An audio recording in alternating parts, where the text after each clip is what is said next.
So, hello everybody. Welcome to the first session of the first plenary session of the Science of Consciousness Conference 2020, this year exceptionally online. So we have a completely different format, and that requires some changes in the style we do this kind of conference, this kind of session. We have a session with three eminent speakers about the issue of time from the viewpoints of physics, from the viewpoint of psychology, and from the viewpoint of neuroscience. And the first speaker in this sequence will be Professor Carlo Rovelli from the University of the Mediterranean. Your environment doesn't really look Mediterranean now, Carlo, but it is usually, it's in Marseille. He is in the Center of Theoretical Physics, and the list of the honors and awards he received is just too long to present right now because we have a limited amount of time for this session. Carlo will speak about time in physics and psychology. Carlo, the screen is yours. Thank you very much, Harald. Thanks, everybody, to be online. Too bad not being Tucson. I really regret because I was looking forward for this very strongly. But let's do what we can. I'm going to talk about consciousness from the perspective of a physicist. Of course, I'm not going to solve all the problem of consciousness, very far from that. I only want to give three small contributions from a physicist to the vast constellation of issues, which is consciousness, whatever it means. Let me share my screen so I can start, assuming I know how to do it. I'm doing it. All right, so I should also do that.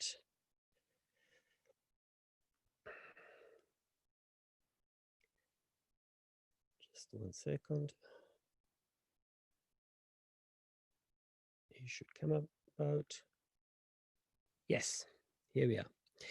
All right, so I'm going to talk about consciousness, time, and quantum. Three contributions from physics. These are the three topics which I will discuss. They are separate, but they sort of go in the same direction. First, I will talk about the source of the time orientation for a conscious agent. Something that physics can say about that. And present a short work of mine in that direction recently. The problem being, of course, that elementary physics seems not to know about time orientation, while we definitely act on the future and not on the past as conscious agents. The second, I will make a comment about the role of quantum theory in discussing consciousness, which is a comment which I have not seen in the literature, is independent, sort of transversal to various ideas about possible roles of quantum theory in our efforts to understand consciousness. It's in a different direction, you will see. And third, it's also dependent on the time that it will have. I will say something about meaning and what we mean by meaning. Meaning being a clear notion that sort of seems to separate the mental, psychological world from the physical world. The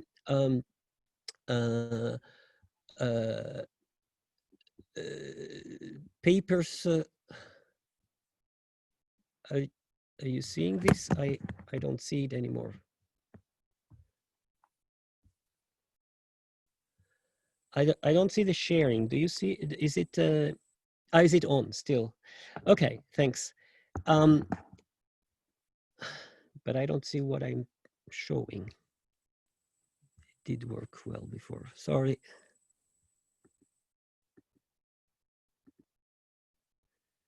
Let me start again. Actually, let me do something else because that seemed to be complicated. Apologies for this.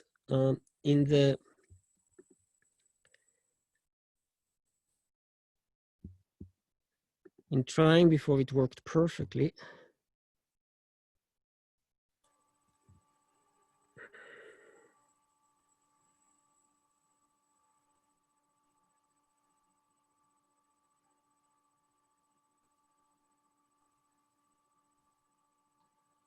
Okay, seems we're in. So first, thank you. So the first topic is the source of the time orientation of the agents, and the problem is clear. Consciousness is clearly a time-oriented phenomenon. Especially in not only the fact that we remember the past, it looks fixed to us, but in the sense that we can act on the future and not on the past. Well, elementary physics has no arrow of time. So where does the time orientation of consciousness originate? This is the problem. And key consideration toward a solution is the following, that of course there are time oriented phenomena in physics. Macroscopic physics is full of time-oriented phenomena. They're all around us. And we do understand them physically, nothing to do with consciousness.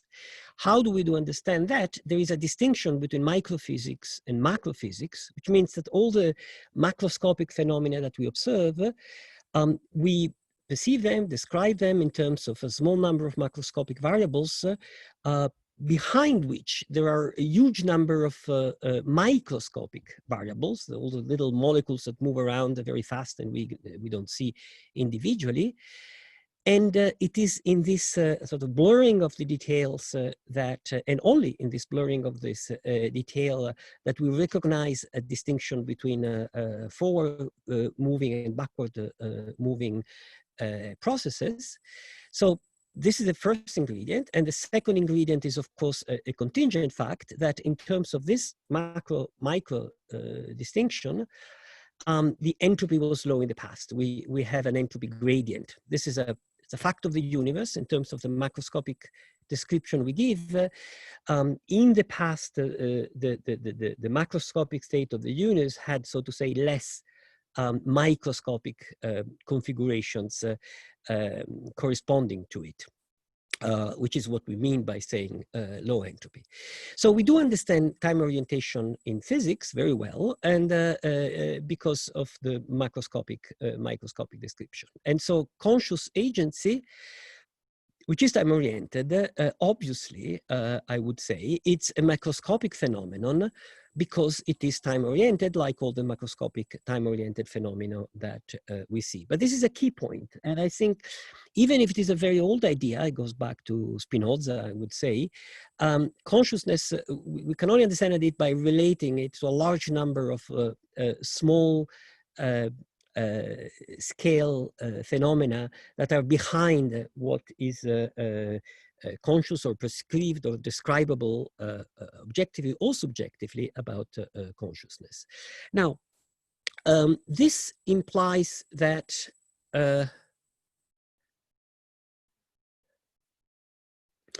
this doesn't solve the problem. This is just open a question, which is how is it possible that the entropy gradient give rise to the time orientation of a conscious agent? So how is it possible that in an entropy gradient we affect the future and not the past?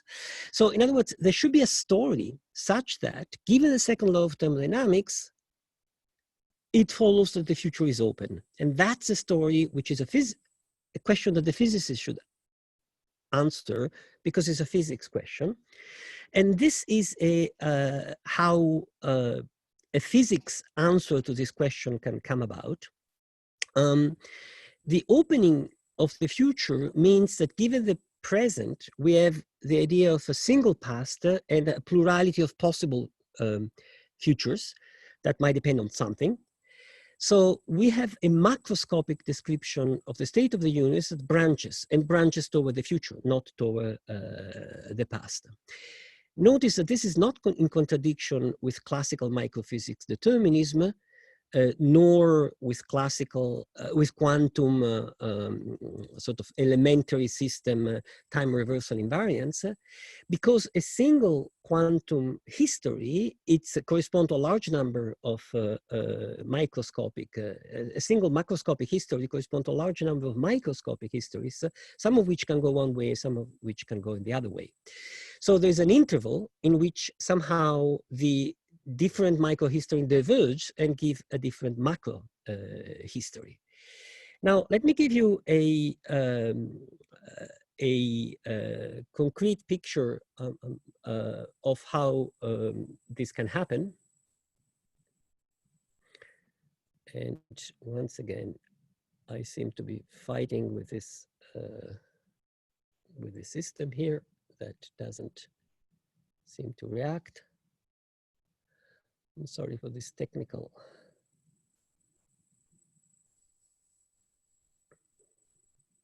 Okay, here it is. So this is a small physical model of how is it possible that macroscopic histories branch. And it is a model that sees how is it possible that, and in fact, not only possible, but how it happens naturally, given some simple thermodynamical situation, that there are events that kind of split the macroscopic future.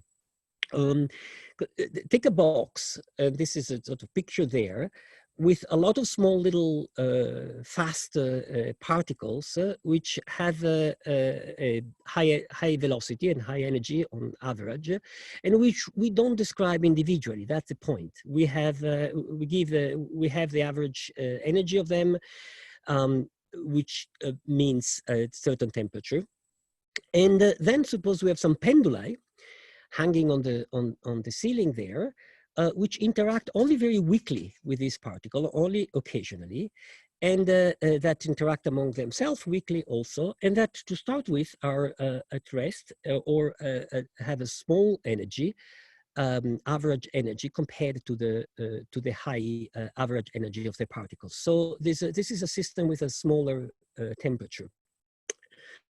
Now what happens? What happens is that there is an initial disequilibrium because all the energy is in the particle and not in the penduli. Once in a while, a particle is going to hit the pendulum, which will start oscillate. And this is macroscopically observable, unlikely the specific movement of the particle. And of course, because of the difference in temperature, on average, the energy goes from the particle to the penduli and not vice versa. And this is making me crazy. It doesn't react. Sorry. I'm gonna do something else because this is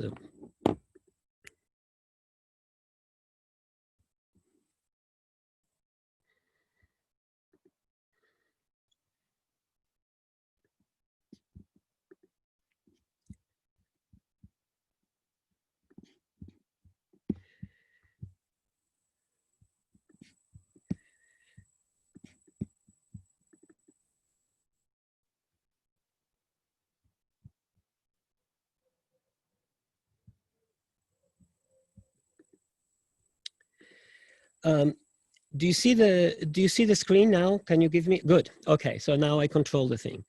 So what is going on is that when there is interaction between one of the particles and the ball, one and not the others of the pendula start oscillating, and with the assumption that I gave, this means that the macroscopic state branches.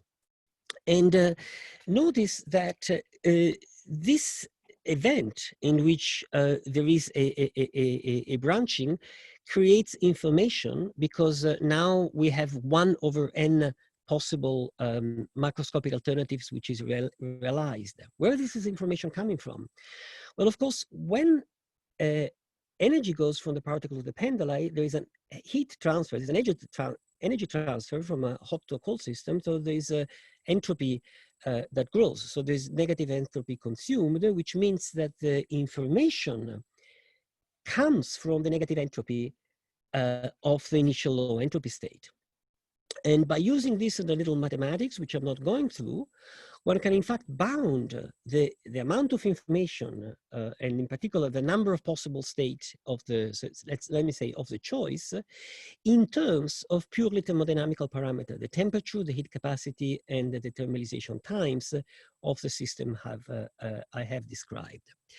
And this means that agency can be seen physically. So the fact that something splits and chooses between different macro stories on the basis of something we're not controlling, something hidden behind, whatever it is a mechanism that transforms low entropy, in the sense of number of microstate correspond to the same macrostate, into information.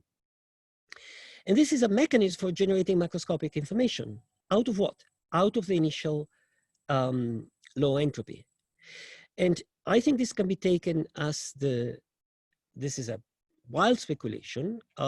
This mechanism, which is real, is physical, can be seen as the source, the fundamental source of all the information on which biology and culture build. There is more on that on my paper, but I just want to jump to my second topic, which is different, which is about quantum theory. And I want to, as I said, to a comment about the sense, something we can learn from quantum theory about consciousness, and this is a general consideration. First of all, of course, the brain is it's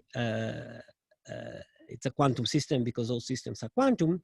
However, I am not convinced by the current ideas. I haven't seen anything strongly convincing yet that there's a specific quantum phenomenon that could be relevant for our understanding consciousness. The brain, it's a room temperature, the clearance is very strong, and it raises all interference effect, which means essentially erases quantum mechanics. So nothing specific quantum help us, I believe, right now, at least that I've seen. I'm open to see in this conference. There are various ideas on this sort to understand consciousness. However, this is a general consideration I want to present. Quantum theory changes our understanding of nature in death. Quantum contextuality, which is what Bohr insisted about, insists that properties are relational. So the property of a system become real with respect to some other system. And this implies that physics is not about individual system and properties, but in how systems affect other systems. And therefore, this observation seems to me demolishes the main argument used by those who insist in some requirement of new physics or new something with respect to the known physics to understand the subjective experience which characterizes consciousness. Let me say it a little bit more precisely. Bohr insisted 100 years ago that a quantum system in the lab has properties which need to take the measurement apparatus into account. We cannot disentangle the system from the apparatus and describe the system as it is by itself. This was 100 years ago. Today, we know that quantum mechanics is not about quantum system interacting with the measurement apparatus. It's about any system in the world interacting with any other system. But the key observation, the basis of contextuality, remain true. So the property for any system in quantum mechanics makes sense only relative to a system interacting with. We can only describe a property of system relative to another system that come out in interactions. But this means that while in classical mechanics, we have an idea of matter, which is essentially still the sort of 18th century mechanicism, simple stones moving around, which are characterized by primary qualities and have properties by themselves. In quantum mechanics, this is not the case. We describe how systems affect one another. The world is made of relation, not of things. Now, to use Chalmers' well-known formulation, the so-called hard problem of consciousness is the intuition that the subjective experience of the self, which is irreducible and unitary, it's hard to connect with the idea of matter made by stones jumping around and each one having its own properties. Very hard to imagine that anything about like the subjective experience is connected to the kind of things that classical physics describes. However, I think, and this is a key point, both terms of this duality are based on wrong metaphysics. The self, the I, because the I is not an irreducible unitary single thing. It's a macroscopic phenomenon, which is an approximate description of a much more complicated microscopic set of phenomena behind it. But also, more importantly, the matter part. It's the idea of simple matter. And trying to understand consciousness in terms of simple matter moving, it's using the wrong metaphysics because it's a metaphysics killed by modern physics. What quantum mechanics indicate is that physics is about how systems affect one another. Complex systems also affect one another. And therefore is always in the first person, so to say, never really in the third person. There is only the world from the perspective of a system. This is not an explanation of consciousness in any sense, and I'm not a panpsychist at all. I think that consciousness comes in when there are neurons and everything around that needed to make it up. But it kills the idea that since there is a subjective first-person experience, this cannot be accounted for by physics, because physics, modern physics, is about first-person experience and not about third-person experience. Third comment, I'll be quick because I used a lot of time, about meaning. Completely different topic once again. Meaning is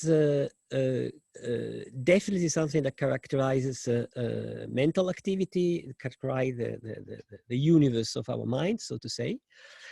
And is something that seems to be not present in the external worlds and very hard to account for in terms of physics. Two aspects which strongly characterize this is that it's intentional, right? The meaning of my thought of a cat or a word cat is a cat outside, so it refers to something, the sense of Brentano, and it's relevant. So the semantic is about something which has significance. Now, clearly there is no meaning in the physical world at large, but is there a physical situation where anything coming close to meaning makes sense? I think there is, and I will make two steps. First step is remind you about physical correlations and about biological relevance. Each one of the two clearly do not get to any notion of meaning. Physical correlation is what Shannon called relative information. Is a notion of information that does not require the full Shannon apparatus of sender, channel, receiver, anything like that. It's simply the fact, the existence of a relation between two variables. So A and B are two variables, they have correlated if the number of states of the two is less than the product of the number of states of each. So if you have a coin and you flip it and you look at the side can be head or tail. If you have two coins, you flip both of them, you have four possibilities: head, head, tail, tail, head, tail, tail, head. But if you glue the two coins on a piece of plastic and you throw the piece of plastic, when they fall, you only have two heads or two tails. So each one of the variables can have two values. 2 times 2 is 4, but there aren't 4 possibilities, only 2, because there is a physical connection between the two, which is a physical correlation. So if you look at one, you know the other. And in this sense, one has information about the other. This is all over in the world. And by itself has nothing to do with meaning. Independent ingredient, we learn from biology that there is a notion of relevance, utility, which is completely clarified in sort of a Darwinian perspective. So we learn from Darwin, which we don't have eyes so we can see, but we don't have purpose, a priori purpose and utility in life, but it's the other way around. I mean, somehow biology develops thanks to the fact that there are structure and processes that survive and reproduce and are useful for that. But this gives a physically grounded notion of relevant, of useful, being what indeed favors survival and reproduction. All right, no meaning here whatsoever. But now something magic if you take the two ideas together. Because if you look at physical correlation between the inside of an organism and the outside, there are plenty, and in general not relevant, but some of them are relevant, of course, are meaningful for the survival of the organism itself. So there is a notion of relevant relative information which comes extremely close at this point to meaning. Similar ideas are in David Wolpert. I took some of ideas from him. And this, I believe, doesn't get to the full richness of meaning, which implies aspects which are psychological, neuroscientists, social, cultural, and so on and so forth. But it opens a bridge between what is strictly physical and what we usually call mental. So the process in our mind, which is correlated to something outside, and it's meaningfully correlated in the sense of biology, is something which is meaningful. All right, I think I've used my time, so let me jump to my last slide to summarize. First of all, of course, consciousness is a purely understood complex phenomenon. Whatever we mean by consciousness, we mean all sorts of things. Different people mean different things. I see no indication. I belong to those who see no indication whatsoever that it should not be accountable in terms of non-physical laws. Not because we use a standard model to describe consciousness, of course, but in the same sense in which chemistry and astronomy, which have their own concepts, are the basic ideas are clearly grounded in physics. So that's a general philosophy. In this sense, in this general frame of mind, the time orientation, which is so clearly, we are time-oriented minds, obviously. You know, we live out of memory and anticipating the future and computing the future, as I learned from Dean. How can we be so strongly time-oriented, and how can we have such clear sense of being able to choose the future by while we keep the past fixed? Because whatever goes on around consciousness is a macroscopic phenomenon, and macroscopic phenomena are time-oriented, very strongly time-oriented by the gradient of entropy, and we know how. I gave a specific mechanism showing how the branching of the possibility of the future determined by the microphysics that we don't control is indeed in wherever you have sufficient thermodynamical situation in place, is sufficient for opening up the future, but not the past. And this opens a beautiful perspective, in my opinion, that I've not talked about memory. I have a paper on memory, but it's a very similar story. Memory and agency, I've talked about agents here, a mechanism that transform the sort of past law entropy, the free energy, into information. And that's the information on which then semantics is built. That was the first comment. The second and third are interchanged here. My third one was about meaning, and I think it can be understood in terms of combining Shannon relative information and Darwin's notion of relevance, and we get the core out of which all complex notion of meaning can build. Once again, a specific mental notion can be grounded into physical notions appropriately, and this explains also why meaning requires biology. There's no meaning outside biology. And then my third comment, which I presented second, which is a general one, quantum theory might well not be directly relevant for consciousness, or might, that somebody in this conference is defending this idea. I don't know. But completely respectively for that, even if all specific quantum systems, quantum phenomena don't play a direct role in consciousness, the basic metaphysical of things by themselves, and the mind on the other side, it's the contradiction between the two. I think it's a result of a wrong metaphysics. The physical description of the world is always implicitly in first perspective, because physics is only about how systems affect another system.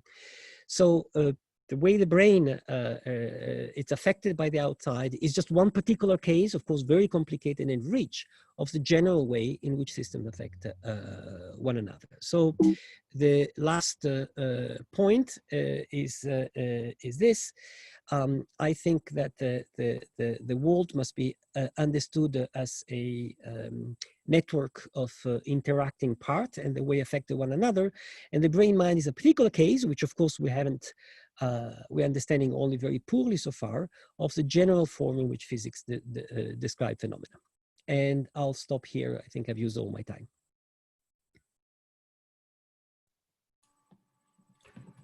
Thank you very much, Carlo. Thank you. This was a great introductory talk with many controversial issues.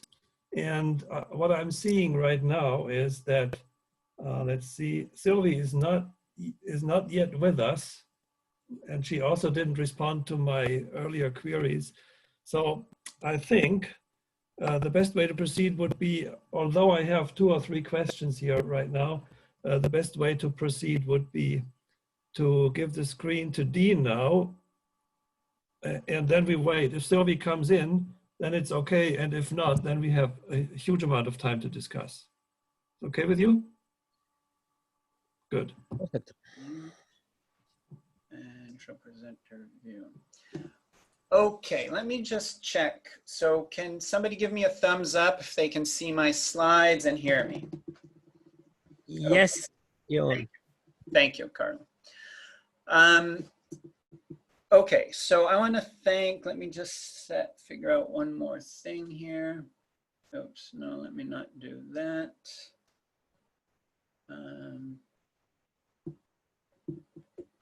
Okay, so I want to thank Harald and Stuart for organizing this conference, which must have been very challenging under the current circumstances, and thank you for inviting me. Now, many scientists and philosophers, from William James to Husserl, have stressed the intimate link between time and consciousness. But I think it's perhaps Steven Pinker who takes the prize for making that statement most succinctly in stating, matter is extended in space, but consciousness exists in time, as surely as it proceeds from I think to I am. So we can imagine something static. We can imagine a portrait or perceive a portrait or a sculpture, something that's not changing in time. But the perception itself is dynamic. It has to unfold in time. So even when we're perceiving something static, the process of perception is dynamic and unfolding in time. Now, the link between consciousness and time is in part because the brain itself is an inherently temporal organ, an inherently temporal computational device. Let me give you a couple of reasons to justify this statement. So first, as Carlo just mentioned as well, a key function of the brain is to use the past to predict the future. We use our memories to predict the future, and the degree to which animals predict the future translates into the evolutionary currency of survival and reproduction. The brain allows us to mentally project ourselves into the past and future, a phenomenon called mental time travel. The brain is a computational device that tells time. It has many clocks and timers. And finally, our conscious brain generates the subjective feeling of the flow of time. Now, let me elaborate on some of these points, starting with the last. So it certainly feels that our conscious perception of the flow of time is a linear and continuous unfolding of external events. But it's not really. It's really a construct that requires cutting and pasting from a timeline and actively generating a narrative that best describes external events. Let me try to give you an example of this. And this will also serve as a reminder that Zoom is not the ideal forum to do a lot of these demonstrations because we lose the ability to interact. But I'm going to play for you 2 sentences and simply ask you to process those sentences, see if you understand them. Here is the first one. He had a stake in the company. And the second. He had a steak on the grill. So hopefully you could understand both of those sentences. And what you heard, the first segment of each sentence was exactly the same. He had a steak. Now, steak is a homophone and has 2 meanings. It has the meaning of a financial entity, and it has the meaning of a food. You could only disambiguate those homophones by what comes after. He had a stake in the company or a steak on the grill. So the only way to be consciously aware of the meaning of the word steak is to wait until the end of the sentence to backward edit in time the meaning of what came before. So clearly our conscious perception is generally, not always at least, a linear, continuous narrative of what's happening. A more common or well-known example of this is the cutaneous rabbit illusion, in which someone might tap the middle of your arm twice, tap, tap, and then near your wrist twice. What people often report is a continuous hopping, if you will, across your arm. Clearly that hopping must be a product of backward editing time, because the events that happened here can only be interpreted as motion once they're already happened here. So there's many indications that the brain is really not giving us a continuous linear flow of time, even though it appears to be doing that. Now, another aspect of time, as I mentioned, is mental time travel. Humans, of course, are able to imagine the past, to project themselves back into the past. And we do that in order not to simply reminisce about the past, but to better prepare for the future. So we can replay events in our mind, and those can evoke emotions and learning experiences and so forth. We also have the ability to project ourselves into different potential futures, to simulate the future. We can imagine what will happen if I plant these seeds. This simple act of planting a seed requires us to imagine a distant future. And that simple ability is something that seems to evade the cognitive capacity of most animals. And this ability to simulate future scenarios was a quantum leap in human cognition, because it allowed us to go from predicting the future, from passively predicting the future, to creating the future. So if there was not enough food, we could create food by planting it. If there was not enough water for agriculture, we could reroute rivers. If the plants were being eaten by pests, we could genetically engineer the plants. So mental time travel is really a signature of our species, of Homo sapiens. But mental time travel is also dangerous. One can only imagine the distress it caused early man to see the future and to see that we're transient, that we're going to die. So some have speculated that supernatural beliefs co-evolved as a coping mechanism for mental time travel. Indeed, religion gives us the ultimate form of mental time travel, right? Because it imagines an eternal life. Now, I think this tension between mental time travel and coping with our own transient was well captured by this beautiful quote by Jorge Luis Borges: "To be immortal is commonplace, except for man. All creatures are immortal, for they are ignorant of death." So this is the price we pay for our ability to see the future. But how did humans come to develop that ability that seems to be absent from most other animals? And we can debate whether that's true or not, but it's clear that humans are uniquely capable of mental time travel. And one hypothesis is that that's through the spatialization of time. So the idea here is that we co-opted, evolutionarily speaking, the neural circuits in place to understand space and navigate space in order to conceptualize time and to navigate mentally through time. And this is one reason why it's argued that we might use spatial metaphors to talk about time. So we say things like, "It was a long walk," or "I'm looking forward to seeing the movie." Or we might say something like, "I think I see your deadline approaching." So we're continuously spatializing time. And here's a more famous example of this. And in this example, I would tell you that our meeting was moved forward, our Wednesday meeting was moved forward 2 days. And then I would ask you on what day do you feel our meeting was. So if, and for the listeners, for the audience out there, you can feel free to type in your answers in the chat box, and that can give us some feedback. Now, normally, there's two types of answers here, and they're more or less equally divided 50-50. So many people say the meeting is on Friday. And that would correspond to what we'll call an ego-moving perspective. Here the notion is that you yourself is moving through time, and forward means the direction of movement.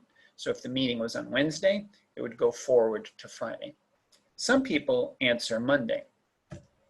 And here, the answer would correspond to a time-moving perspective, in which you're static, but time, like a river, is flowing by you. And the direction of the movement here, portrayed by a train, would put the date on Monday. So both of these, there's no wrong or right, it's just an ambiguous statement. Now, in order to conceptualize time, we have to be able to tell time. So this has been a fundamental question in neuroscience, an emerging question, really, in terms of how does the brain tell time. And throughout much of the 20th century, really, it was thought that the brain might have a centralized clock or a master clock that tells time across all different scales.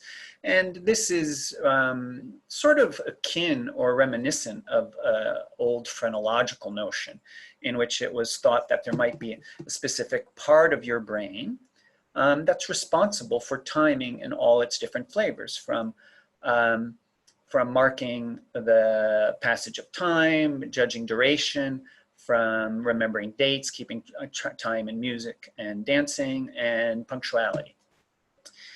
We know this is not correct. We know this is not right nowadays. The brain does not have a master clock. It has many clocks. But each of these clocks is specialized for a different time scale. So humans and other animals, of course, can tell time across 12 orders of magnitude. So on the longer range there, we have our circadian rhythms, reproductive cycles. Some animals have yearly hibernation cycles. And on the much shorter scale, on the scale of microseconds, we can use the time delay between sound arriving, say, at my right ear to my left ear. That's on an order of tens of microseconds for sound localization. Sort of in the intermediary stages, we have time estimation. This is sort of our generally retrospective estimation of how much time has elapsed, how much time have I been talking for, how long has a movie lasted, and so forth. But time is really at its most sophisticated, or the brain's ability to tell time is at its most sophisticated when we're talking about time perception on the time scale of tens of milliseconds and seconds. And that's so because that's where consciousness is occurring. That's where consciousness and our perception of time is unfolding. And it's also where we perceive patterns. It's not just about duration and interval, but temporal structure. And let me just give you a range of examples here. So, of course, in music, when you have the ability to distinguish between a 1/8 note or a 1/16 note, that's a simple duration discrimination. Now, a more sophisticated example of temporal structure of your brain's ability to parse time is in speech, what you're doing right now. You're parsing the velocity of my speech, the duration of syllables, and so forth. So let me give you an example of, and see if you can understand and hear the difference, or understand the difference, the meaning of two sentences that have the same sequence of words, but are distinguished by their timing. So they gave her cat food, or they gave her cat food. So we have two different meanings there, although the words are exactly the same. I've conveyed information based on the pause, and your brain is automatically, unconsciously processing interval and duration of everything I say. Music, of course, is another example. And here I'm going to try to do another demo and play it for you. And the challenge here is to see if you can make sense of the song I'm about to play. And I will give you a hint, and it's by a new group called the Beatles. Perhaps you have heard of them. Okay, so here we go.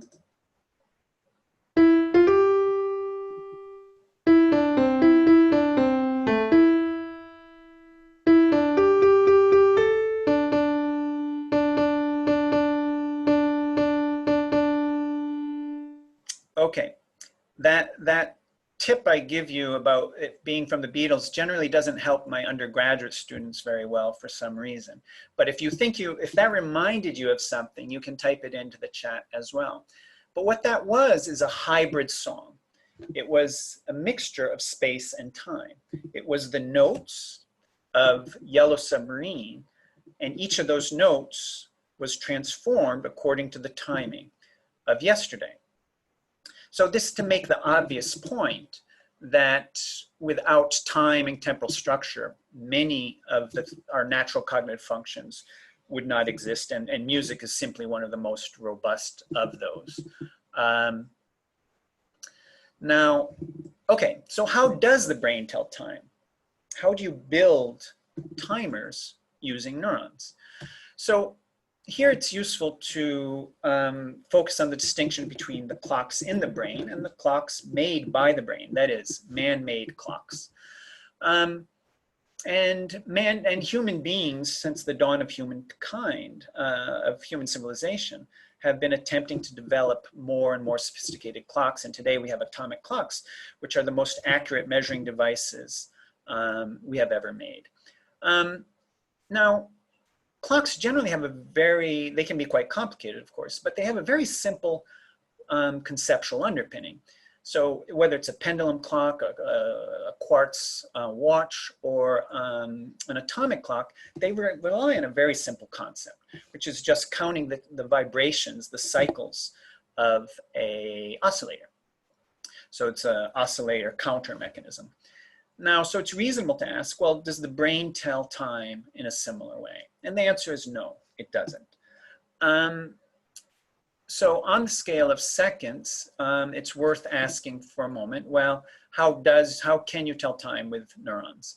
And here it's useful to just remind everybody of what the computational elements of the brain are. So they're neurons, of course, and like all computational elements, they have inputs and outputs. The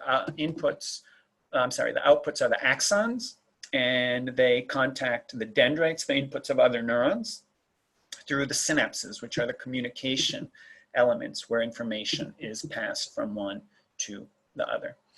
So we can imagine a trivial network of neurons connected in a sequence, like a chain. And if this network is turned on, if this neuron is turned on, we can imagine that pattern of activity, or those action potentials. These are the spikes, these are the action potentials in the network, flowing down that chain. And that's one way we could tell time. So you can imagine a sequence of dominoes falling. And if the last domino falls at 10 seconds, you can deduce that maybe when the middle domino falls, 5 seconds would have elapsed. So this is one way to create what we call a population clock. Experimenters, neuroscientists have many examples of these now over the past decade or two. And this is a beautiful example of a recording of neurons in a songbird called the zebrafinch in an area called HVC. And these birds sing. And this is a spectrogram of the song, or part of the song of a bird. And these are neurons. So each row here is a neuron. And the color intensity reflects how many spikes, or the activity of that neuron. And you can see this beautiful chain of events, which effectively functions as the timer that governs the speed of the song. Now, most of the time, these clocks or timers are significantly more complicated.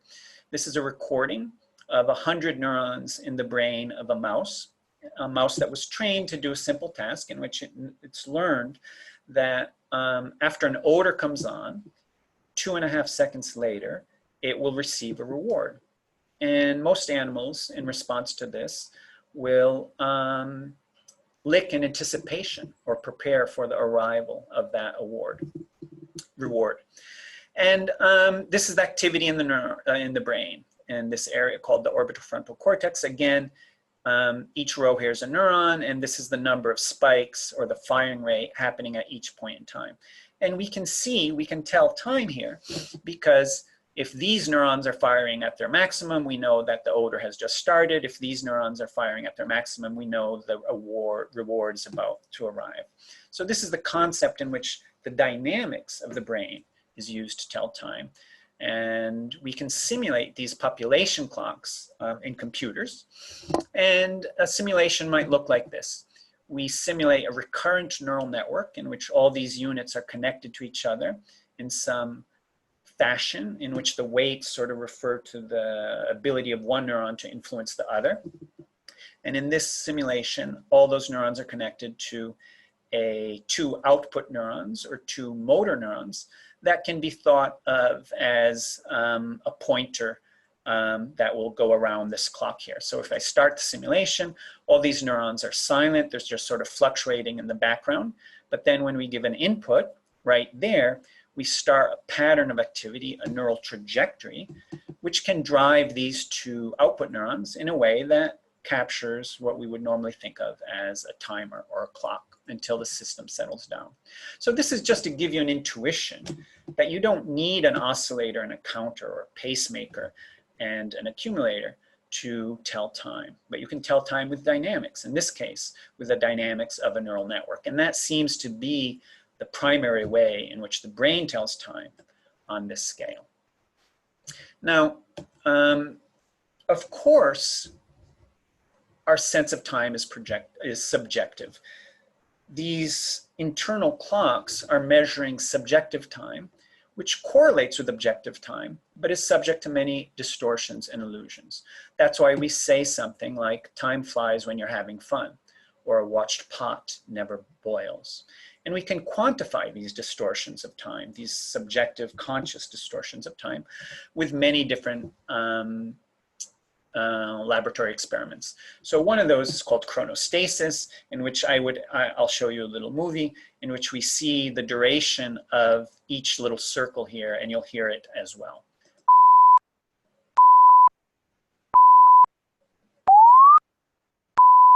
And we can ask people what was longer, what seemed longer to them, the expanding circle or the static circles.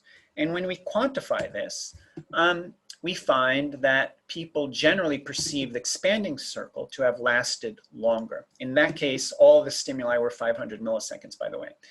And this is a subjective time dilation.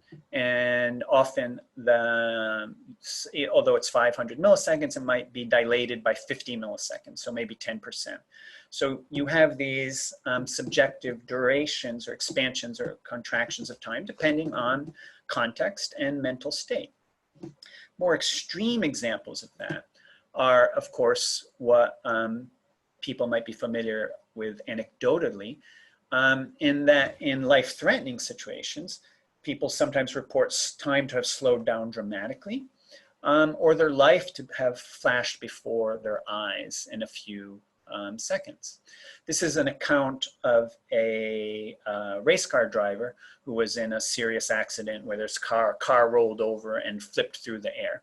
So it seemed like the whole thing took forever. Everything was in slow motion, and it seemed to me like I was a player on a stage and could see myself tumbling over and over in the car. It was as though I sat in the stands and saw it all happening. So the first thing to notice here, in addition to the standard report that time seems to have slowed down, there's also a distortion of the perception of space. So in other circumstances, this would probably be best thought of as a hallucination. Now, we don't understand why this happens, but we can imagine a couple of hypotheses, and I'm going to go over a couple of those. So the first is hypermemory. That perception of time during threatening events is normal, but our memory of them is enhanced. So this is similar to what many of you might know as the flashbulb memory, right? You might remember where you were in during 9/11, for example. So your enhanced memory results in a feeling that that event took longer than it did because you have many items stored in memory. Now here I can't help but be influenced a bit by my own anecdotal experience here, in which when I was in a car accident and I was hit, my car was spinning around, and it did seem that time was slowing down. I remember thinking to myself during the accident, wow, time really does slow down when you're about to die. So that would seem to imply that it's not just memory, that actually as it happened, time was distorted. So another hypothesis here is something akin to overclocking a computer. So we all know we can increase the speed of the CPU of a computer, and essentially it will perform more operations in the same period of time. And this essentially would be the equivalent of time slowing down, or external objective time slowing down. Now here, it's important to say that the brain cannot really be overclocked in the same sense a computer can be overclocked. The speed with which neurons process information is limited by biophysical laws. An action potential cannot flow down. The speed of an action potential flowing down an axon cannot be accelerated any more than electrons flowing down a wire can be accelerated, easily accelerated, without dramatic changes in the properties of the wire or temperature. So while the rush of hormones and neuromodulators that happen during the flight or fight response can certainly alter the processing in the brain, it's unlikely that it could accelerate or overclock the brain by anything more than 10, 20, 30%. So it's unlikely that any form of overclocking could literally be responsible for these large subjective experiences in which time is said to slow down dramatically, or the life is seen to be replayed in a few seconds. Another option is we can think of as a meta illusion. And I'm going to explain this here, but here the real question is what is our so-called normal perception of time, as all subjective experiences are in effect arbitrary. Let me give you an analogy here. And the analogy is with phantom limb syndrome. I like this lyric by Suzanne Vega, reminding us that in phantom limbs, often a soldier who has lost his or her arm might still feel that limb as vividly as you and I feel our own limbs. But the fundamental question, I think this is often misinterpreted as a mystery. The mystery is not why people feel the limb that's no longer there. The real mystery is why we feel, why we consciously feel a limb that's, so let me rephrase that. The fundamental question is not how people can consciously feel a limb that does not exist, but rather why we feel the piece of meat that is our limb to be ours to begin with. So the real illusion is our normal perception of body. So similarly, in the time domain, the real mystery is not why time appears to slow down in life-threatening situations, but how is our so-called normal conscious perception of time generated and calibrated? And that's the question that's tightly related to consciousness. And this brings up the question, is our conscious perception of the flow of time an illusion? Absolutely, in the sense that all subjective experiences are in essence a construct of the mind. This is why we might perceive time to be flowing linearly, but latter events can influence our conscious perception of earlier events. A deeper question is whether time, the flow of time, is an illusion in a more profound way. Does the vivid flow of time and feeling that the present is fundamentally different from the past and future reflect physical reality of the universe? Now, here it's useful to stress the bridge between neuroscience and physics, and often the tension between neuroscience and physics. So this is captured in this quote by Craig Callender. So most physicists dismiss the flow of time and other features associated with manifest time as a grand illusion. Now, my friend Carlo will be mad at me for this quote because it does simplify the situation. It is an oversimplification. But I think it does capture a fundamental tension there often is between physics and neuroscience regarding the flow of time and the reality of the past, present, and future. But Carlo, at least I took the quote that I had of you off my slides. So this is an elaboration of this tension by Brian Greene in stating, is science unable to grasp a fundamental quality of time that the human mind embraces as readily as the lungs take in air? Or does the human mind impose on time a quality of its own making, one that is artificial and that hence does not show up in the laws of physics? So I think to gain some insight into this issue, it's important to remember that consciousness likely evolved because it was adaptive. It allowed us to survive in a harsh world governed by the very laws of physics. Color is a useful example. We vividly perceive color, but the color does not really exist in physics. What exists is the wavelength of electromagnetic radiation. Color, the subjective feeling of color, is evolution's hack to create a spectrometer, to measure electromagnetic wavelength. And color is extremely adaptive because it correlates with a physical property. It correlates with physical wavelength. On another example, our intuitions about how the world works, how objects fall, and how objects move, also evolved to help us survive in a world governed by the laws of physics. Of course, our intuitions are off on the quantum scale, on the cosmological scale, because it was not adaptive to have an intuitive understanding of whether a particle is best described as a particle or a wave. So our intuitions fail miserably on those scales, the micro and the macro scales, because they were not particularly relevant for survival. But the specialness of the present, of the local present, and the distinction between the past, present, and future is seen to be something that would be highly relevant to survival. So in my view, our perception of the flow of time and the specialness of the present is likely telling us something that's fundamentally true about reality. Now, here, as I wrap up, let me make a couple of points and bring this back to the main topic of this meeting. So first, yes, our conscious brain generates the subjective feeling of the flow of time, but it is also the flow of time that generates consciousness. Consciousness is a dynamic process. We can't think of consciousness as something static.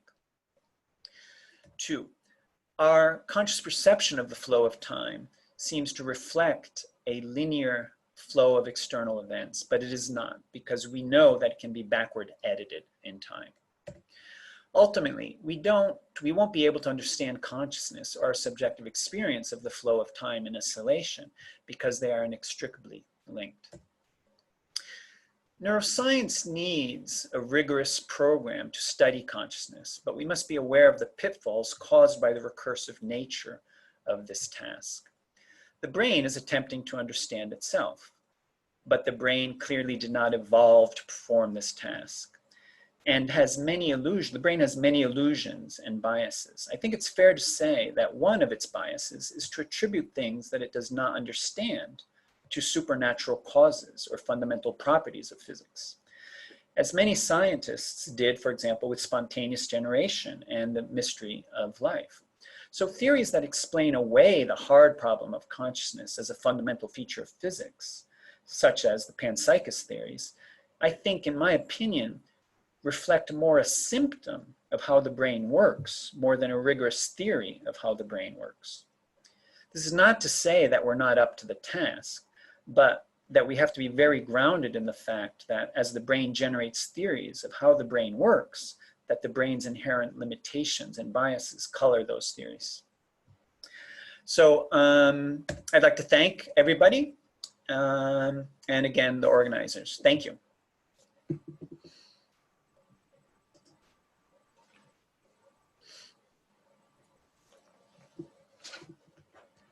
Okay, Dean, thank you very much. I think the 2 talks that we heard so far were very interesting and gave a lot of food for conversation, for discussion, for arguments, and so on. Sylvie is still not here, and she also didn't respond to my frantic queries. So, so we can only hope that nothing substantial happened to her. As soon as, if she comes in, then we will give her a chance to say something. But for now, I would suggest that we go through the questions and discussion remarks that already piled up on the chat list. And the first one actually came in when Carlo was still talking, and it had to do with the, Carlo, are you here? Yes. Yes, I'm here. Yeah. It had to do with your when you talked about the wrong metaphysics issue, right? Yes. You talked about experience. Some people would say experiences are irreducible, and then you said this is the wrong metaphysics because since you are not a panpsychist, you have another way to talk about experience, and that's you know, in a way that has to do with the issue that any system, says the question here, is interacting with any other system in a coherent and relational manner. And then the question is, I don't understand yet how consciousness is inherent here. So this question actually addresses the point. If you're not a panpsychist, you have to explain at some point in the evolution of species or whatever, how consciousness pops up out of pure matter. And this is what you might comment on now. Yes.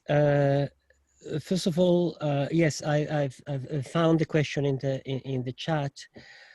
It repeats something I said, and then I said, and then it continues. I don't understand yet how consciousness is inherent here. Exactly. Well, you're not supposed to understand how consciousness is from what I said. That's not what I was addressing. There is there is a so-called easy problem of consciousness in Chalmers terminology, which is completely open. I mean, we understand a lot of things that about the way, the kind of things that our brain do, but more we don't understand. I mean, we have a lot of understanding about how the brain processes things and does things, and Dean presented some of them, but enormous amount we don't yet understand. So, of course, we don't understand how it works. That's not the problem. That's not the point.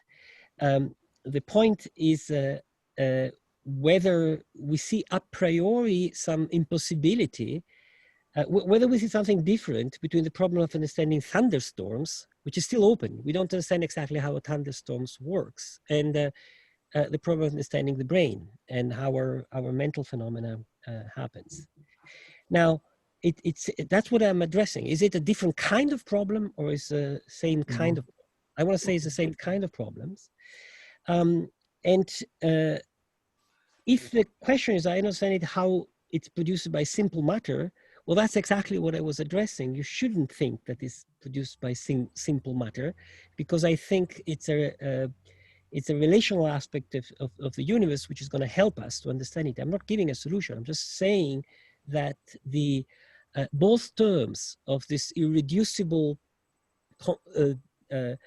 conflict that seems to have the I as a unitary entity, and the simple matter, which is described by little pieces which are property, that's just wrong. Both of them are wrong things. So forget the I, it's a complicated process. I fully agree with what the way Dean started his presentation by saying, if we're going to understand the brain, is not about consciousness being something. It's a complicated process involving a lot of stuff.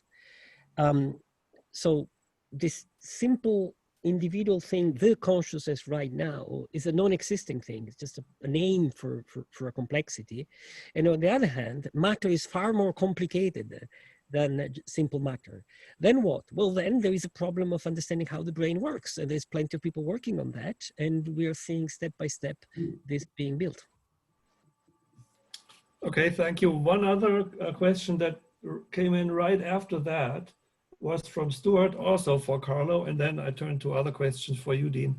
The question for Carlo is, that's what Stuart Hammeroff says. I disagree that functional quantum states cannot occur in the brain. Of course he disagrees. Hypothetically, if they do, and quantum state reductions occur, as in OR theory, orchestrated objective reduction theory, wouldn't that account for the subjective arrow of time, question mark? Okay, so there are 2 points here. One is whether functional quantum states should not do or do not occur in the brain. Of course they do. Why shouldn't they? I mean, our brain is it's a physical system, as such as a quantum system. We can use quantum mechanics to describe it in principle. So it has quantum states, and we can use a functional way of thinking about what it does. So what's wrong with it? I never wanted to imply anything against that. About the second part, why a physical state reduction could have anything to do with a subjective arrow of time. On the other hand, I do disagree. For the following reason, the standard quantum mechanics is time reversal invariant. I cannot go into details. If I have a sequence of quantum measurements or a set of sequences of quantum measurements, and I give it to you, you cannot reconstruct which way I've recorded it in time.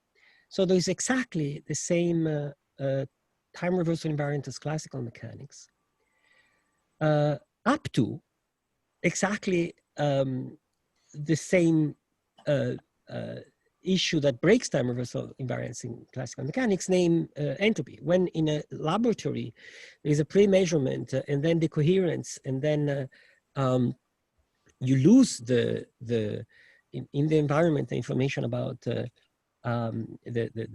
interference between different branching, then of course you you're using the fact that you start from a low entropy and you are in a high entropy. You lose information environment. You start with an uncorrelated state, you go to correlated state. So in all our experience of quantum mechanics, we understand where the arrow of time comes from. It comes from thermodynamical configuration. It comes from entropy. So I don't see, even if it was true, because that's a question that Hammer was asking me, even if it was true that there would be some mysteriously reappearing quantum arrow of time because of some non-timing reversal invariant physical collapse, it will be completely magic that is down there, but then it disappears in the phenomenology, and our mind mysteriously recreate it when our mind, it's obviously time-oriented, because everything is time-oriented out there. It's not a mystery why there is time orientation of the world, right? This pen falls and stops. It doesn't jump up. It's time-oriented. Why? Because heat is dispersed in the heat when it hit my, so it's thermodynamics. Time orientation is thermodynamics, nothing else. So trying to invent a new time orientation to justify something that we do understand already where it comes from seems to me non-motivated. Thanks, Carlo. The next two questions that I want to forward to you are for Dean. The first one is there evidence that mental time travel does not occur in other species, or is this an assumption? That's number one. And let me just follow up with number two, also a brief question. Number two is, as consciousness is not third-person observable, the time coordinate of any mental event is not physically measurable. So how can consciousness be in physical time? So, okay, so let me start with the first one, mental time travel in animals. So this is something that's debated. And typically what people comes to mind when we say that most animals don't engage in time travel, people say, well, how about squirrels? Squirrels store food. A bird builds a nest. So first place, when we take future-oriented actions, that does not mean mental time travel. So the idea here is that a squirrel will store food for the future, but that's an instinct. That's future-oriented behavior, but it's just programmed in here. Now, if you don't think that's the case, keep in mind that humans engage in future-oriented behaviors that are without thinking about them. So certain humans engage in behaviors that 9 months down the road have very profound consequences. Of course, I'm referring to sexual behaviors. So people engage in behaviors that are programmed to do something in the future. Now, true mental time travel has been studied in animals, in primates and birds. Interestingly, probably the most compelling evidence is some birds seem to store food in ways that they're thinking where it will be accessible the next day. If they know it will be accessible in the morning, they might store it one place, and if they know it will be accessible in the evening, in another place. So there's certainly evidence of simple forms of mental time travel, but I think it's semantics. It's clear that no other creature has the ability to invent agriculture, to plan ahead like we do, to delay gratification. Now, I will add here that humans are unique in our ability to delay gratification, but that doesn't mean we're very good at it. We still sort of suck at it, and this is one of the fundamental problems in society with global warming. We're postponing things that shouldn't be postponed. Now, okay, the second question, which I think, as is my understanding, is related to if since consciousness itself is subjective, we can't measure it, how do we attribute it to time unfolding? How is it measured in time? And they can add here if I don't have the question quite right. But so of course, consciousness is highly subjective, and we have no measure of it. But there is a profession in which people get paid to turn consciousness on and off. And that profession, of course, is anesthesiology.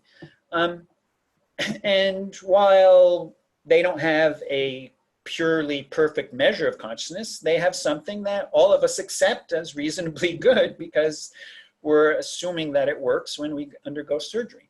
And one of the measures they use is brain waves. And brain waves are something that are defined by their temporal structure. So when people lose consciousness, the brain waves tend to transition from desynchronized states or higher frequency states to lower frequency states. So to the best of our empirical data today, we can say that consciousness is indeed dependent on the dynamic unfolding of something that's happening in time. This is my objection to one of the reasons I object to things like panpsychism and IIT is because they don't take into account time at all.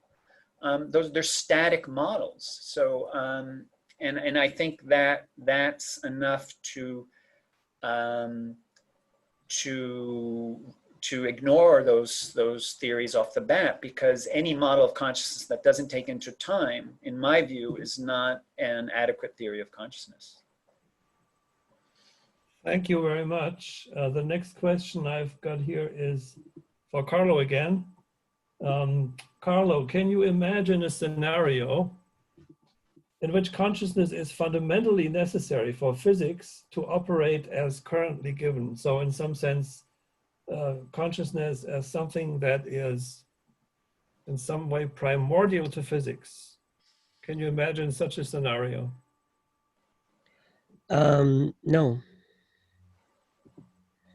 Thanks. Maybe. Well, I would expect that answer from you. If not in an obvious way, which is that since the people doing physics are most humans seem to be sort of conscious. Then in that trivial sense, it would be like saying you cannot do physics without pens and papers or computers. But that nothing, I would say, in consciousness that I see at all is required for physics, for understanding what physics is.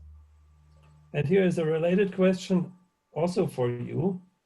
Might a person's subjective experience continue to exist beyond the death of the physical brain as a specific form of physical relations in other brains or other quantum systems or quantum relations?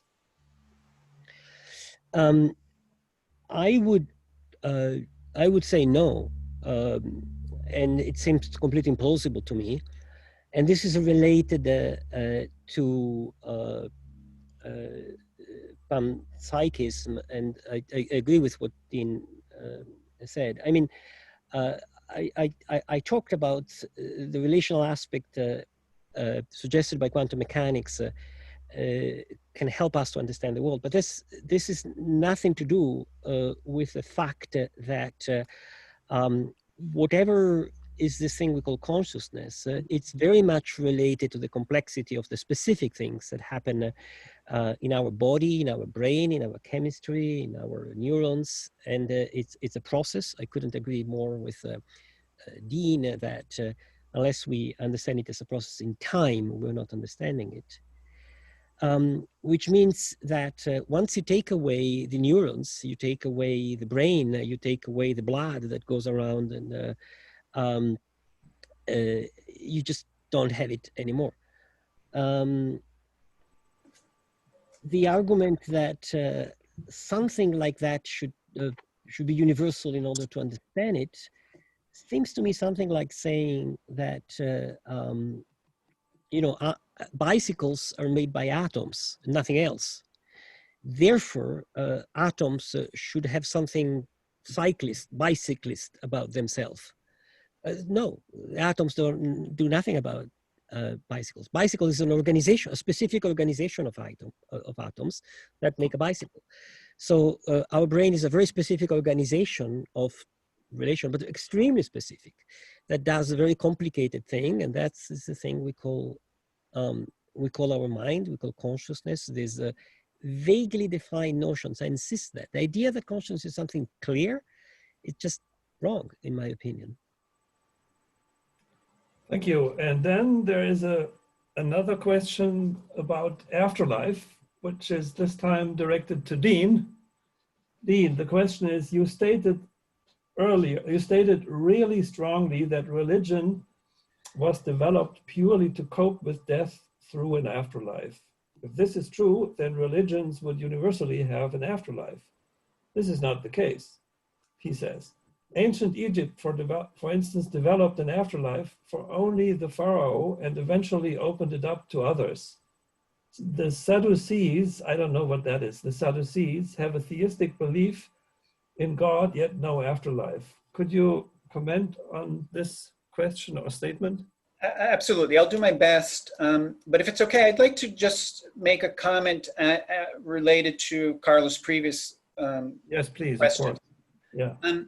And here I would add that regarding panpsychism and this question of is consciousness a fundamental role of physics or a fundamental property of physics?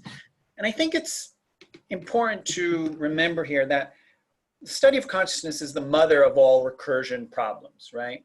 It's the consciousness trying to understand itself. Mm-hmm. So there's no problem in my mind that's more recursive than the study of consciousness. So ultimately you have to ask yourself, what's more likely? That the brain's simply not capable of understanding itself, or that the consciousness is a fundamental property of physics?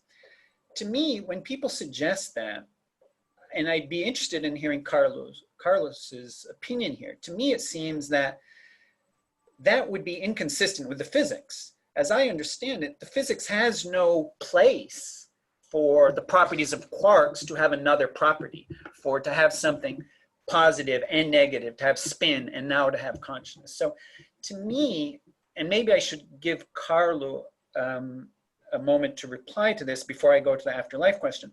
To me, that level of panpsychism seems to also not only be inconsistent with the neuroscience, but to be inconsistent with the physics. So let me ask Carlo if he would agree or disagree with that. Carlo, please. Yes, I would agree. And I would agree entirely. In fact, I would strengthen that. There are aspects of physics that we obviously do not know. I mean, I work in quantum gravity, so my entire life is devoted to the aspect of physics that we don't know. So I certainly think that beside the physics we know, that there is other physics. I mean, some quantum gravity equations. However, that's completely irrelevant for the kind of phenomena that are involved in our brain. So it's stronger. It's not only that whatever happened in our brain should be accountable by some form of physics. It should be accountable by the actual physics we already know. I don't see any room, any space for something else coming in. Now, physics we already know in a very specific sense, because of course complex phenomena are complex phenomena. People in condensed matter know very well that people in condensed matter keep saying, oh, those theoretical physicists, they think they know everything. They don't, because they don't know how what happened to, I don't know, high temperature superconductivity. That's true, absolutely. We have difficulty of understanding high temperature superconductivity because complex phenomena are complex. But nobody would even dream of thinking that since we have difficulty understanding high temperature superconductivity, therefore there is something missing in our fundamental equation. We should add something else. Maybe there is some proto high temperature conductivity. No, it's just complication of nature, in my opinion. So the argument by complexity simply, in principle, it's doable, but it's just too complex. Yeah, and yeah, those are interesting points. And I think in a way, it seems a bit arrogant to me to think that we necessarily have a right to understand how our own brains work, and to nobody would expect a computer to understand how it works, or nobody would expect a chimpanzee to understand how its brain works. So it seems that this expectation that because we haven't figured out how the brain works so far, that it must be a property of physics, is a bit lacking of our self-knowledge of the limitations of our own brains. Now, I apologize, so let me go to the other question that was regarding religion, afterlife, yes, and the afterlife. Mm-hmm. So I certainly did not say that religion evolved as a coping mechanism for mental time travel. So here to remind everybody of the topic here, the statement was that when we engaged the first human beings to engage in mental time travel, had a very shocking revelation that they would die. And that some people, what I said is that some have proposed, I would include myself in that, that one of the evolutionary forces driving the emergence of religion and faith, I should probably be more careful with my wording there, I should probably say faith and supernatural beliefs, not religion, was that it emerged as a coping mechanism for our ability to engage in mental time travel. Now, obviously, religion is incredibly complicated biological and cultural phenomena that has many, many causes. The question that was asked is certainly correct in the sense that there are religions that might not necessarily have a belief in the afterlife. Absolutely. I would argue that that's the minority, and that most religions, that's a core aspect of many religions, that belief in the afterlife. So I would still say that it's quite conceivable that that was one component of religious beliefs and to allow us to cope with the fact that we saw the transience of our own existence. I don't know if that was the answer the audience member was looking for, but that's how I understood the question. Yeah, thank you very much. Now I have another one for Carlo, and the text reads, I probably have to explain what I think the question is actually intending to ask. The text reads, it seems as if you are, Carlo, discussing subjective consciousness. Do you think there is anything further? That is there an irreducible and unitary presence? And now my addition, in the sense of something like a cosmic mind, a non-individual, non-subjective, but yet consciousness. I think that's what the question sort of alludes to, for a cosmic mind rather than an individual consciousness. No, against. I don't see any indication in that direction. Again, it's I think it's Dean. Let me go back to my thunderstorms analogy. Thunderstorm at some point were understood as Jupiter rage. It's it's a metaphorical way of describing what's going on. Now we understand a lot of the physics of the thunderstorm. Jupiter rage is just not there, and it seems to me that the hard problem of consciousness, which is what many questions keep going back to, I'm surprised of that. It's like saying, well, sure, we can understand everything about the physics of thunderstorm. We haven't yet. But we might understand all the physics. But after we understood all the physics, there still remains something not to be understood, which is a Jupiter rage. That's the hard problem of consciousness, in my opinion. So it's a wrong thing. No, there's no cosmic mind. Come on, why there should be? Well, that was my understanding of that question. But okay. He seemed to ask something beyond subjective consciousness, and what else could that be rather than something like not for a single subject, but more cosmic. And yeah, of course, we got your answer. Now a more, I don't know whether I should say technical, but there's a remark by Stuart Hameroff saying that Friday's talk by Anirban Bandyopadhyay will describe clocks, that's to Dean more or less, will describe clocks within clocks within clocks within the brain. And of course, there's this concept of the time crystal, which has been brought up by physics, by a famous physicist originally. Who was it, Carlo, the inventor of asymptotic freedom? I forgot the name. Do you remember? MIT physicist? Oh, come on. Anyway, so this is about the clock, the internal clock question, I guess. And Stuart refers to the fact that there is a model in which clocks within clocks within clocks are, you know, part of the whole theory. And then he comes up with an additional question: if consciousness is a sequence of discrete events, for instance, quantum state reductions, then it has a particular frequency or a set of frequencies at any one time. In a car accident, the frequency can increase and the external world is perceived to slow down. And this is not directed to any of you, actually to both maybe. So who of you would want to react to that? I guess I'll start there. So the brain has oscillations, and those oscillations are part of our sleep patterns, in our cognitive structure. I don't know if Stuart's referring to sort of these molecular or lower level oscillations, but the oscillations at the physical level are sort of fixed frequency. I don't know, and of course they can change, but there's no evidence to date from neuroscience that the brain is using oscillations to tell time. And let me just give an example, which is not to say we don't have oscillators. So the circadian clock is a beautiful oscillator. But what's interesting about the circadian clock is it has no counter.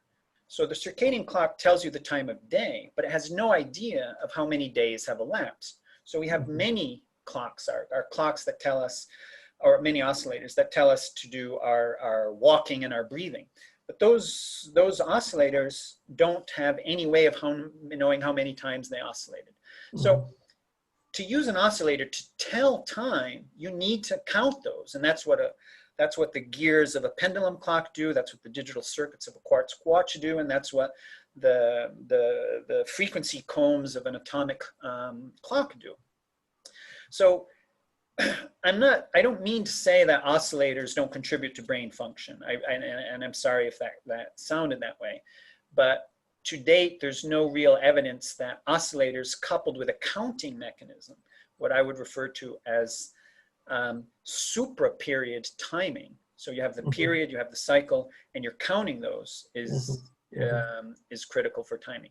Now, in the time scale of these accidents in which subjective time seems to dilate or so forth, to me, I think those are better thought of as hallucinations caused by the massive overflow of endogenous drugs, much like psychoactive drugs that we've been talking about a lot. So I think the conversation of distorted consciousness is really difficult without first understanding what normal consciousness is. But whatever consciousness is, it's extremely flexible, and we can come in any flavors. So in a way, I don't find it that surprising that it can be dilated or expanded. I think the brain, Go ahead, Carlo. Harald, can I jump in on this, because in a yes, time course, consciousness, this is the center of our topic, and I want to make a general comment on stimulated by that, and also by all things that Dean presented. And by the way, I agree with I would say 99% of everything Dean said about time in the brain and physics and neuroscience, maybe up to 1%, which I'll mention in a moment. What I learned from Dean and from his presentation is that the way our brain processes time is complex. It's not just that our brain is a tick, tick, tick, tick, and that's time. It's much more rich.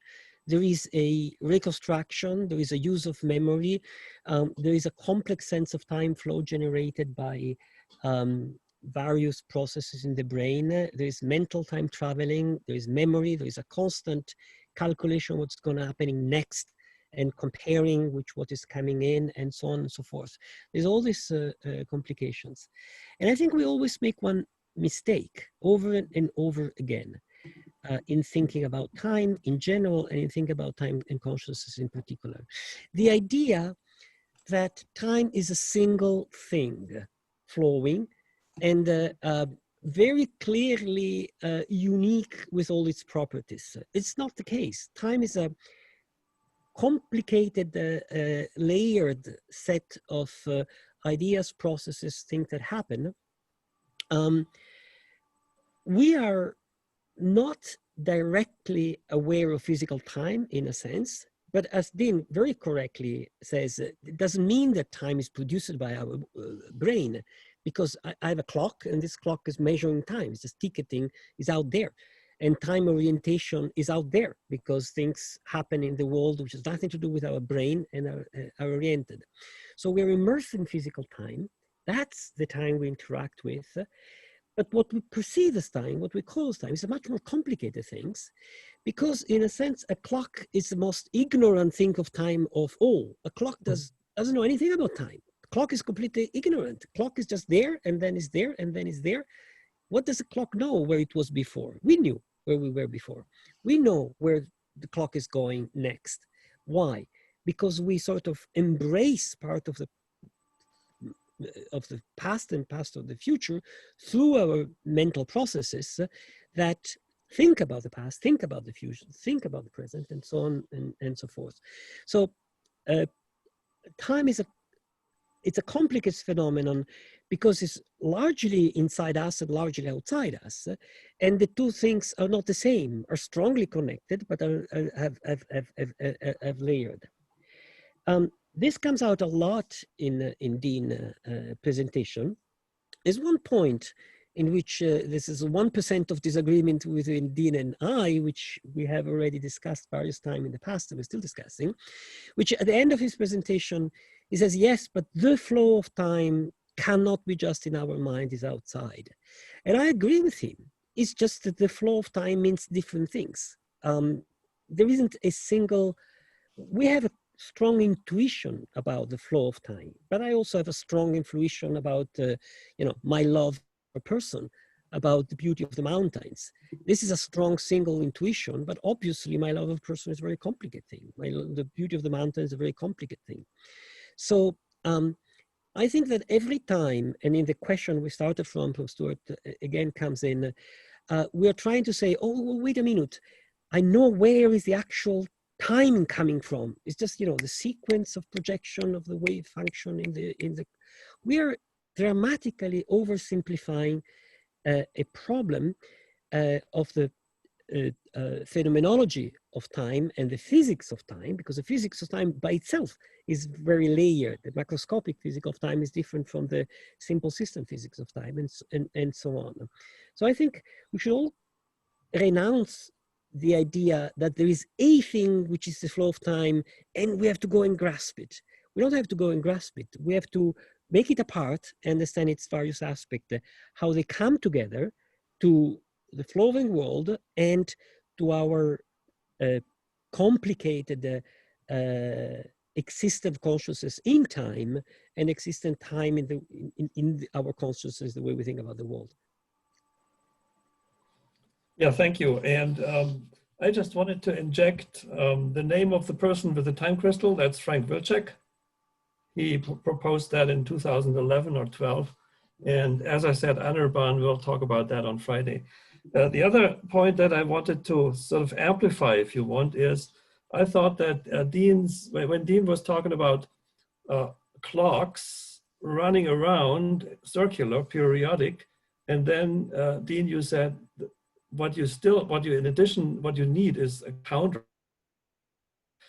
I think that illustrates very nicely what Carlo, what you said about the relationship between the micro and the macro, because the periodic process is completely reversible, time reversal invariant, right? This happens on the micro level, and then the counter just counts how many periods have been run through, and that would be a macroscopic statement. Yep. That introduces the irreversibility.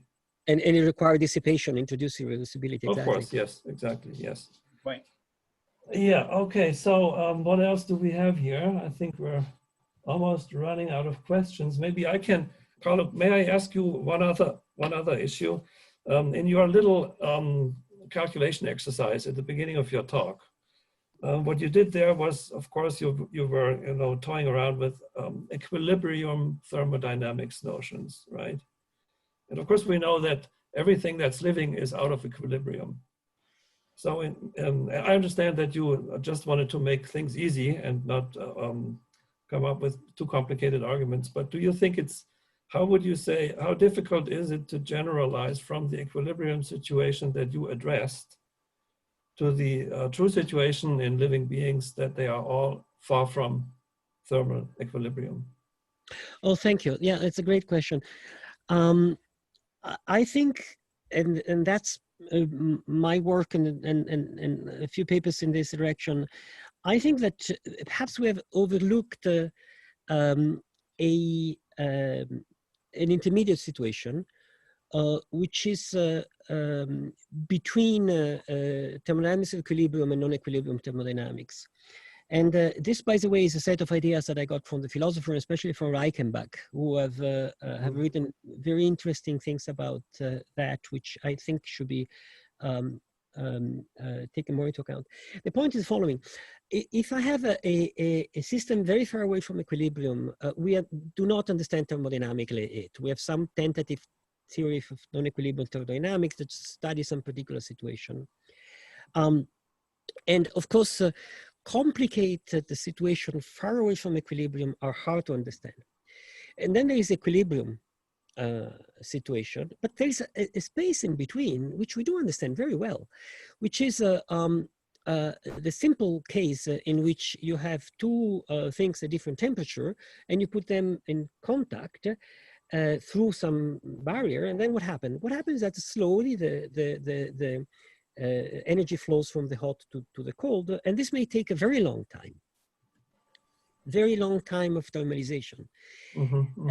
So every time in the universe you have a situation, you have system separation, so not much, and because of system separation, long thermalization times and initial difference of temperature, there are a number of phenomena which are easily understood in terms of flow of energy from the hot to the cold, thermalization time essentially, and heat capacity. And there's a lot of phenomenology which suddenly makes a lot of sense and allows us to explain things like memory. I have a paper on that. Agency in this very minimal physical sense, of course, not in a complicated, not explicitly what happened in our brain, but from the thermodynamical point of view, how is it possible that microscopic things branch toward the future? And it's based on, I would say, nearly equilibrium thermodynamics. Maybe we need a name for that, but that's what happened in the universe. If you want a total equilibrium, there is no difference between the past and the future. In a mechanical picture, we have all the degrees of freedom. Also, there is no difference between the past and the future, because but in between, it suffices to have two systems with a different temperature. Suddenly, we understand why there is a preferred direction of phenomena, and we understand a lot, and a lot can be suggestions. Interesting. Thank you. Just comes to my mind. I mean, I remember your, I don't know how long that was ago, a fantastic paper that you wrote with Alan Kohn 20 years ago. Oh yeah, about thermal time. Is what you're talking about right now, that is tightly connected, right? Yeah, even if the connection is not straightforward, but yeah. Yes, okay. Yeah, but it's definitely in the same direction of the spirit direction spirit. You know, in quantum gravity, there is a problem of time. I mean, time disappeared even more. And I think the general story, and that's the general slogan, I think, is that time is not a single thing. It's many layers, and it comes out from different right. And that my sense of Wilczek's time crystal is actually exactly that. He tries to talk about a multi-scale system with time scale, with many different scales, which can be characterized by different typical characteristic time scales, maybe also spatial. And all these scales are related to one another. And then he is studying time scale invariance properties, and that's why it's called a time crystal, in analogy to to a usual crystal which has symmetries in space. So, but that's only a little bit of background for the time crystal thing. We still have something like 15 minutes time left over. So, Dean and Carlo, would you want to ask questions mutually? Maybe it would be interesting for the audience also where this little 1% disagreement between you exactly sits. If you can, I don't know whether you want to make a remark about that, but that would be, I could imagine the audience would like that. Yeah, I don't think 15 minutes will be enough for that 1%. But let me just reply to something that Carlos said. So because I was saying that our subjective feelings about the perception of time, and more specifically about the specialness of the present, are something that I believe have a correlate in physics. And I by the way, I don't think this is what I'm saying is in any way inconsistent with the physics. I think it's consistent with relativity 100%.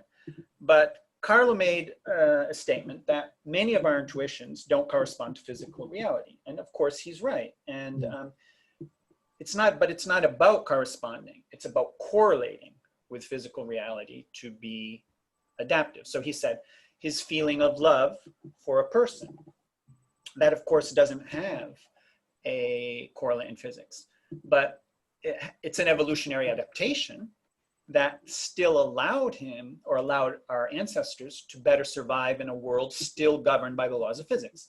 So Dean doesn't have a direct correlation. Of course it has some correlation with physics.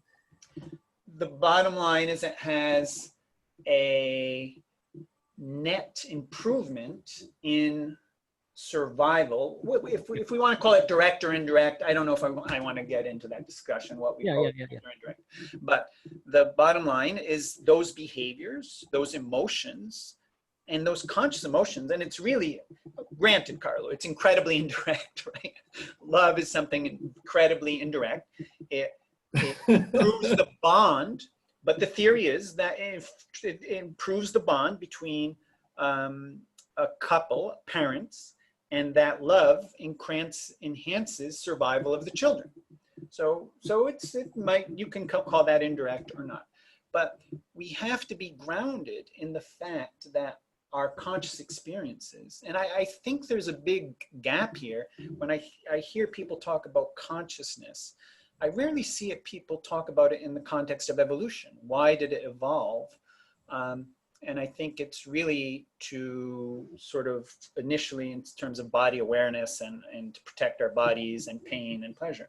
So when I say that our intuitions of the present being different from the past and future are likely to reflect physical reality, what I mean is that unlike the quantum scale in which our intuitions are off, our intuitions about interacting with objects in time are highly relevant at the mesoscale and evolutionarily adaptive. So I don't see why the brain would have evolved something as profound as the feeling of time, the feeling of the flow of time, if it wasn't directly correlated with physical reality, is what I'm getting at. And Carl and I, we've gone back and forth, but I'm just trying to push for a more evolutionary perspective on why we evolved the feeling of the consciousness of time and why it would be there if it wasn't adaptive and correlated with physical reality. Yeah, so the problem with this disagreement is that we're not sure we agree on what exactly we disagree. So that's my understanding of the disagreement is the following. And I might misunderstand the disagreement. My understanding of the disagreement is the following. I would agree with the fact that our sense of flowing of time correlated with a very real aspect of the world at our mesoscale. So I would say that totally independent from our mind, if humans didn't exist, nevertheless, time on Earth would be oriented, it would be flowing, day would follow night, and night would be following, there would be a present on Earth on each single day, and so on and so forth. The problem emerged when a conceptual scheme needed to extend our understanding to general relativity, possibly quantum gravity, atomics, subatomic scale, whether the same conceptual structure is still good, or we need a more wide conceptual structure where time plays a different role. So I think that the notion of the flow of times that we have, it's perfectly coherent and consistent with macroscopic physics in a gradient of entropy at our scales, but doesn't necessarily, is not necessarily the right way of thinking as a universe at a cosmological state or a quantum gravity scale, where temporality could be completely different and could be well approximated at our scale. So in some sense, and I think this is where often I feel Dean say, well, that's too much. In some sense, our normal sense of time is like the flat Earth. The Earth is correctly flat at our scale, and it works very, very well. But if you want to go many, many kilometers away, the flat Earth doesn't work anymore. We have to think something else, of which flat Earth is a good local approximation. So I think that when Dean reads relativity, because Dean is a neuroscientist that talks about the relativists and learns and reads what the relativists say, he's shocked by some strong statements, but these statements should not be intended to deny the correctness and the realities of the appropriateness of the usual temporal notion we use to describe reality around us, should only be interpreted as a warning that these same concepts have a local validity and not a global validity for all possible regimes where quantum physics and relativity are involved. Yeah, I mean, Dean, any direct response? Yeah, I mean, again, I don't think we want to persist too much here, but there's the question of the flow of time. And I think Carlo and I are really, that's probably not the major source of our disagreement. I think the major source of our disagreement might be better expressed as in the specialness of the present versus in which the standard view in physics, as it's common said, the laws of physics tell us there's nothing particularly special about the present, and that's fine. That's, of course, absolutely true. But subjectively, of course, there is something special about the present. But I guess, to put it succinctly, the laws of physics don't tell us that there's something not special about the present. What the laws of physics tell us is there's no absolute present. So relativity is crystal clear there. You have different watches traveling at different speeds or in different gravitational potentials. Yes, absolutely. They will change at different rates. But that doesn't exclude, the laws of physics aren't prohibiting the possibility of something, the present being fundamentally different from the past and the future. Now, there's few problems in science, with the possible exception of discussions of free will. I don't think any topic is as linguistically confusing and conceptually confusing and linguistically imprecise as discussions of time. And it turns out, one thing I've learned from talking to Carlo is we have different neural circuits that have different meanings when we say words like time and past and present and real and exist. And so I think that's unfortunate, but it's important for us to recognize that this is an incredibly imprecise topic. And as many people have pointed out, the word time is the most common noun in the English language. And that's not a good thing, because that means we're using many concepts, different concepts with the same word.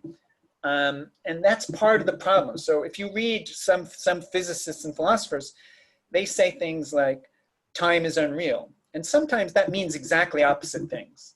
Sometimes somebody will say time is unreal to mean that time doesn't flow. Other times they will say time is unreal to mean that it is flowing.